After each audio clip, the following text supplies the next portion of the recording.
bersama Brother Fai di dalam Malam Misteri Bonus.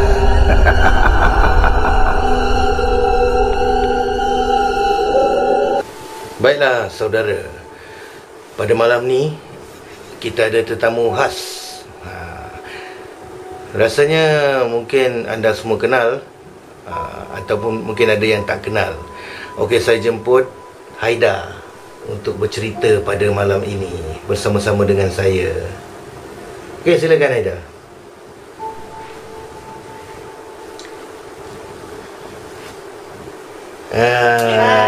Apa khabar Haida? Assalamualaikum warahmatullahi wabarakatuh. Alhamdulillah sihat. Kesian Haida dalam keadaan keletihan tu ya.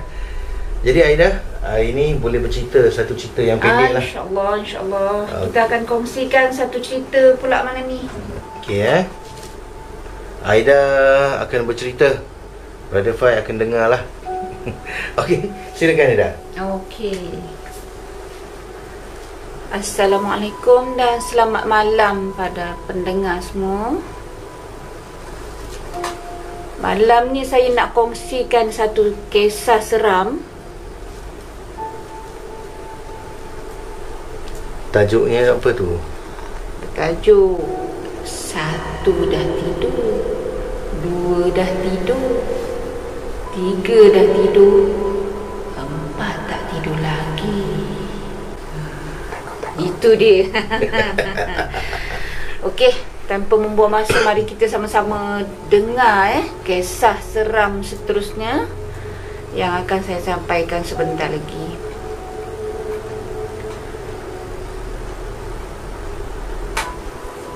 Kisah ini bermula pada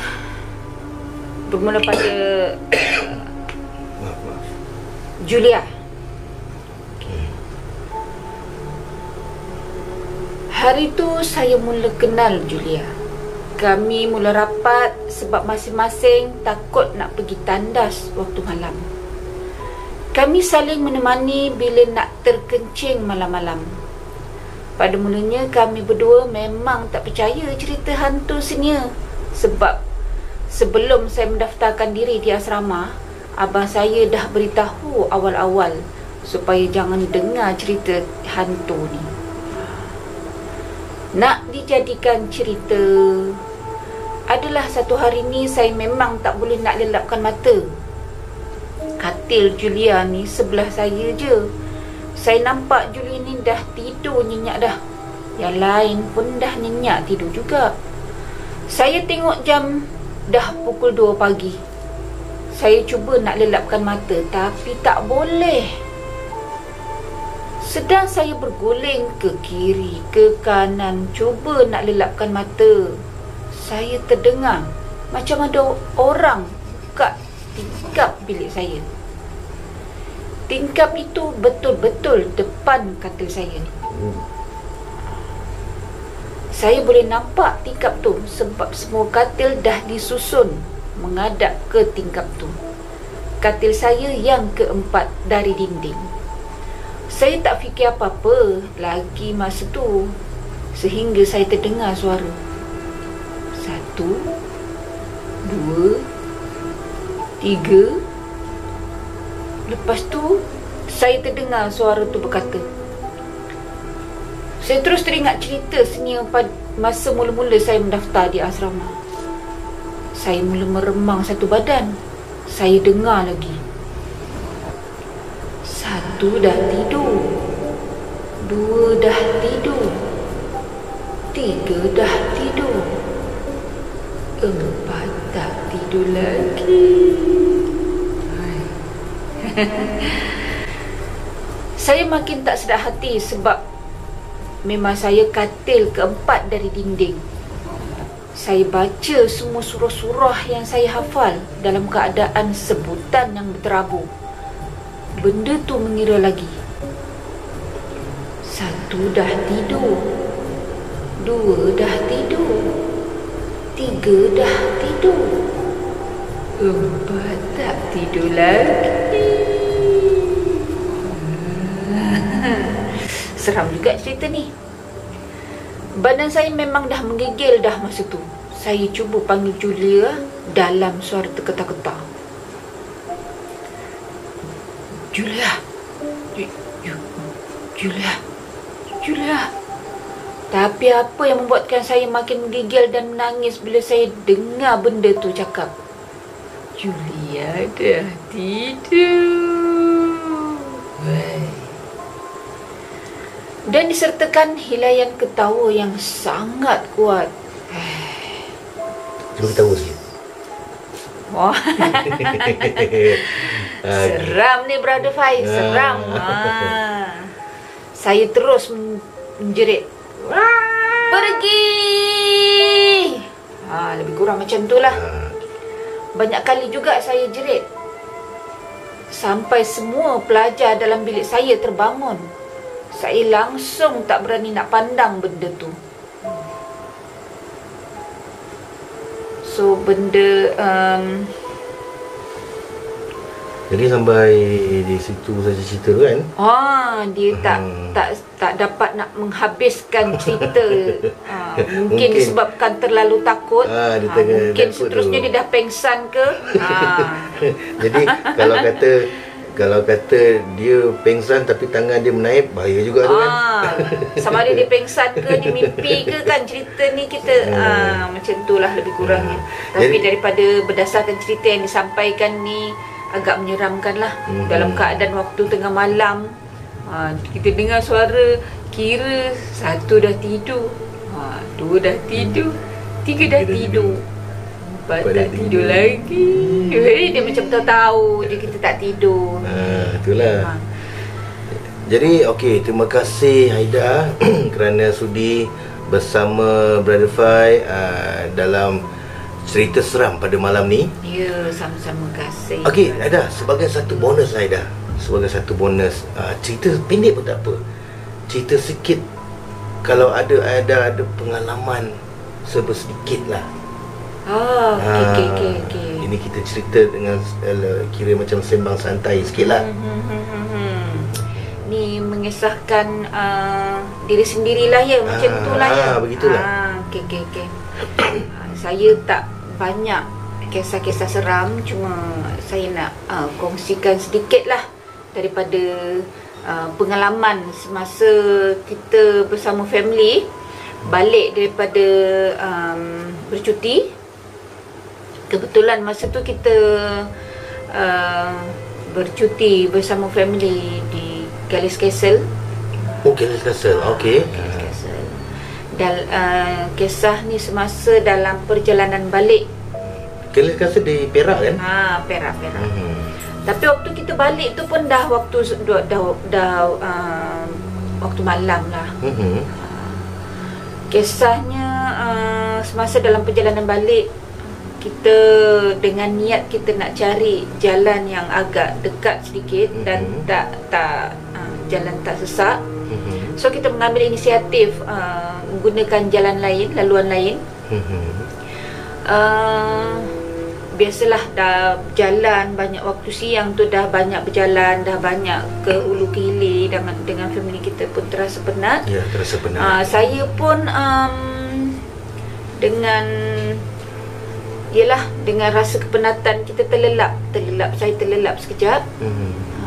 Bila dalam perjalanan, bila saya terjaga, tiba-tiba saya ternampak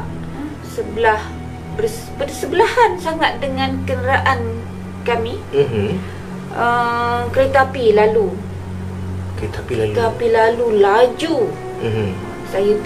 Saya rasa macam kereta api tu dah hampir sangat. Cuma tinggal berapa inci jarak antara kereta api tu dengan kenderaan yang kita naiki. Sehingga saya boleh nampak sebiji-sebiji orang yang ada dalam kereta api tersebut.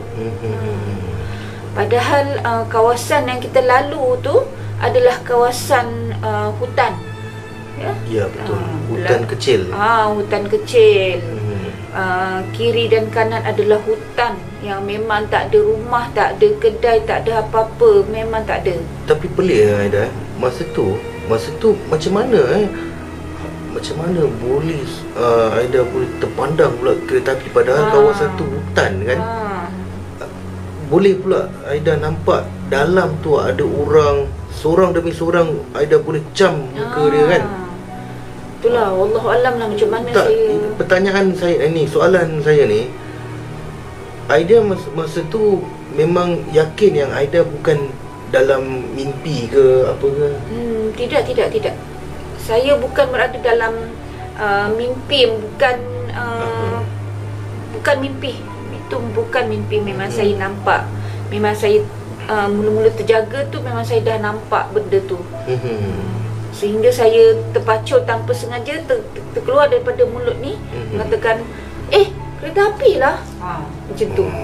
Tiba-tiba family yang lain pun kira terkejut lah. Kenapa tiba-tiba saya menjerit kata kereta api, padahal kawasan tu dah memang kawasan hutan yang kecil. Masa tu Brother Fai yang tengah memandu pun agak keheranan juga tu.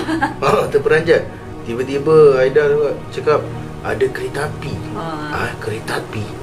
Aku tengah memandu ni, mana ada kereta api? Kawasan kiri kanan hutan. Macam mana pula dia boleh terperasan kereta api tu? Itu yang sangat mengejutkan lah. Jadi sangat mengejutkan. Lepas insiden yang Aida nampak kereta api tu, ada lagi satu kan insiden tu kan? Itu kita dah masuk jalan highway tu, Brother Fai. Kita dah masuk jalan highway. Okay. Masa tu. Tapi laluan yang mula-mula kita lalu tadi tu, kita tak ada lampu jalan. Tak ada lampu jalan langsung. Cuma masa dalam perjalanan kita nak menuju ke highway tu, kawasan tu dah ada kereta lain, dah ada kenderaan lain lah maksudnya. Dah ada lampu jalan masa tu. Tapi yang kisah kedua ni pula, tapi dalam masa yang sama juga kan? Dalam masa yang sama. Tapi masa tu saya tak tidur. Tidur. Biasanya dalam keadaan kita tu berjalan, depan kenderaan kita ada sebuah lori kecil lah, kenderaan lain. Tiba-tiba tak semena-mena saya nampak sebuah motor potong jalan depan kenderaan yang kita naiki tu. Tapi motor tu dengan lajunya, dengan beraninya melintas di jarak antara kenderaan yang kita naiki dengan kenderaan di depan lagi, dengan jarak yang dekat. Tapi apa yang mengejutkan dan apa yang menakutkan saya, pemandu motor tersebut tak ada kepala. Tak ada kepala, dengan pakaian hitam, pakaian yang memang gelap lah, hitam.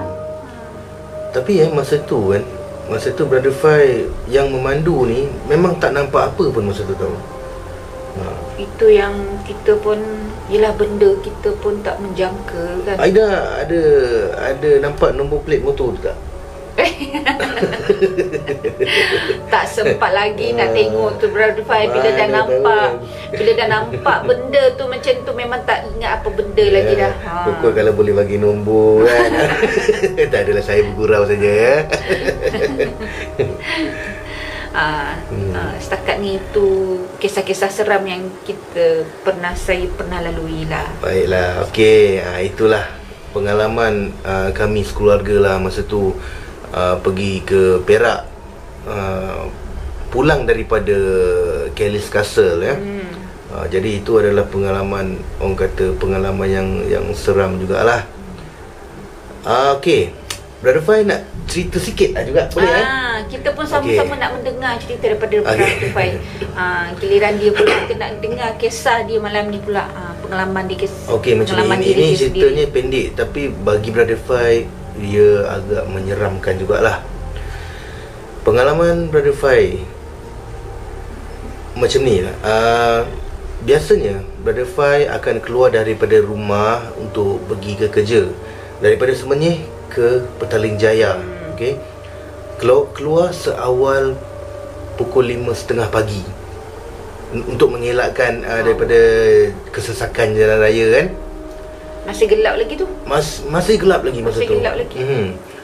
Jadi bila daripada Semenyih tiba di permulaan lebuh raya Lekas. Okey.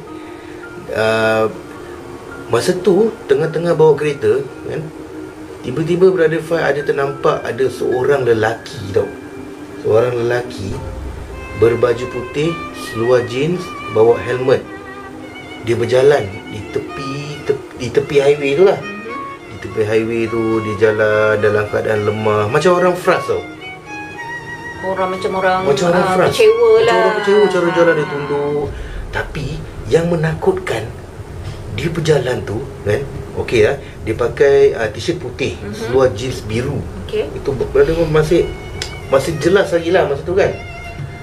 Bawa helmet. Macam terpandang-pandang lah. Masih terpandang-pandang. Tapi yang menakutkan, dia dalam keadaan berdarah. Baju dia penuh dengan darah. Baju dia penuh dengan darah tau. Bila Brother Fai dah terpandang macam tu, Brother Fai dah dapat agak lah, ini bukan ni. Ini bukan. Faham tak maksud Brother Fai? Ini bukan ni. Maknanya... Jadi Brother Fai buat tak tahulah, tak tegur, tak apa kan. Kita pun memang mandu kereta seorang kan. Dalam keadaan gelap lagi. Gelap lagi. Dalam masa tak sampai 5 minit, okey, tak sampai 5 minit, tiba-tiba Brother Fai macam terbau bau hamis darah dalam kereta. Tengah-tengah kita bawa tu, masa dalam kenderaan, masih dalam mandu lah. Maksudnya masa tengah mandu ni, tiba-tiba mana datang bau ni, macam bau hamis darah ni. Masa tu dah rasa cuak jugalah kan. Mau tak cuak? Bacalah apa yang patut. Sekali tiba-tiba Brother Fai nampak daripada cermin sisi side mirror kan. Side mirror, benda tu dah ada kat belakang dah. Benda tu ada kat belakang dengan keadaan begitulah, dengan keadaan berdarah. Ya Allah, dalam keadaan begitulah. Memang menakutkan. Tapi kan, syukur Alhamdulillah, Allah tu bagi kekuatan lah pada Brother Fai. Brother Fai tak panik lah kan.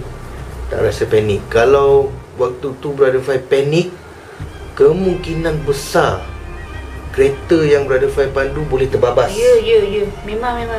Jadi memang itu pun orang kata syaitan dan jin ni, dia nak merosakkan manusia salah satu dengan cara macam tu lah kan. Dia menjelmakan diri dia tu sampai kita panik, kita pun terbabas, kita accident. Lepas tu kita tak tahu apa jadi pada kita kan. Tak sedar, dalam keadaan tak sedar. Jadi masa tu orang kata 3 kul tunggang langgang, ayat kursi tunggang langgang kan. Memanglah kita tahan ni supaya jangan panik. Tapi tunggang langgang dalam keadaan yang sama juga. Kita tak boleh nak elak diri kita ni sebenarnya. Last choice, apa yang Brother Fai buat? Brother Fai azan sekuat-kuat hati dalam kereta. Dalam keadaan masa tu Brother Fai masih terfikir lagi apa yang nak dibuat azan sekuat-kuat dalam kereta.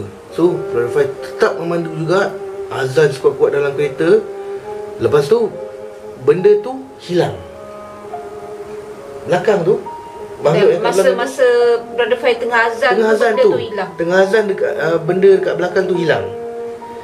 Lepas tu bau hamis darah tu pelan-pelan dia hilang. Itu yang salah satu pengalaman yang kira bagi Brother Fai memang agak menakutkan lah jugalah. Lepas tu Brother Fai singgah dekat tepi jalan, dekat Petronas lah, dekat stesen minyak. So kira Brother Fai ada jugalah belajar daripada orang tua-tua dulu. Kalau kata terjadi insiden yang macam tu, jangan terus pergi ke destinasi lah. Contoh pergi tempat kerja ke apa ke kan, ataupun balik rumah kan. Terutama balik rumah lah. Singgah dekat Petronas tu, buka ke 4 pintu kereta. Kira macam kita buat syarat lah. Cakap, sampai sini je aku tumpang dengan kau, keluarlah dari kereta tu. Bagi dia dah keluar lah. Bagi dia duluan. Bila Brother Fai cakap macam tu, Brother Fai dapat rasakan macam ada angin yang tiup pada muka Brother Fai Daripada dalam kereta. daripada dalam kereta. Macam macam tu. Lepas tu dalam apa, Brother Fai relax dalam masa 5 minit kan. Tenangkan keadaan dalam 5 minit tu, barulah masuk dalam kereta, pandu seperti biasalah terus ke tempat kerja lah.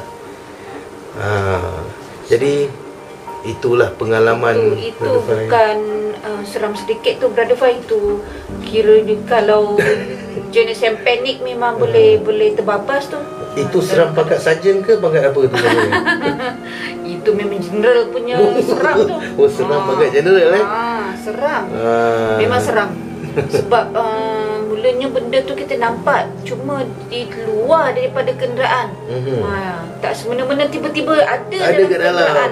Tapi memang, dia bagi bau dulu. dia macam bagi signal lah, bagi signal. Aku dah ada, dia kata. Aku dah ada kat dalam. Jadi itulah saja pengalaman Brother Fai dan pengalaman Haida. Dan tadi ada 2 cerita Satu Brother Fai kongsikan pada anda, dan juga Haida pun ada kongsi satu cerita pada anda. Jadi kita sampai di sini sajalah. Ya, nanti kalau ada rezeki kita akan jumpa lagi lah. InsyaAllah kita akan kongsikan lagi kisah-kisah seram yang selanjutnya untuk pendengar semua. Cerita yang akan datang ni kita cuba cari yang lain daripada yang lain. Lain daripada yang lain. Lebih seram, insyaAllah. Mungkin kita akan cari daripada sumber-sumber, daripada rakan-rakan atau sahabat handai kita, daripada family kita pula. Okey, sampai di sini saja kita punya apa nama tu?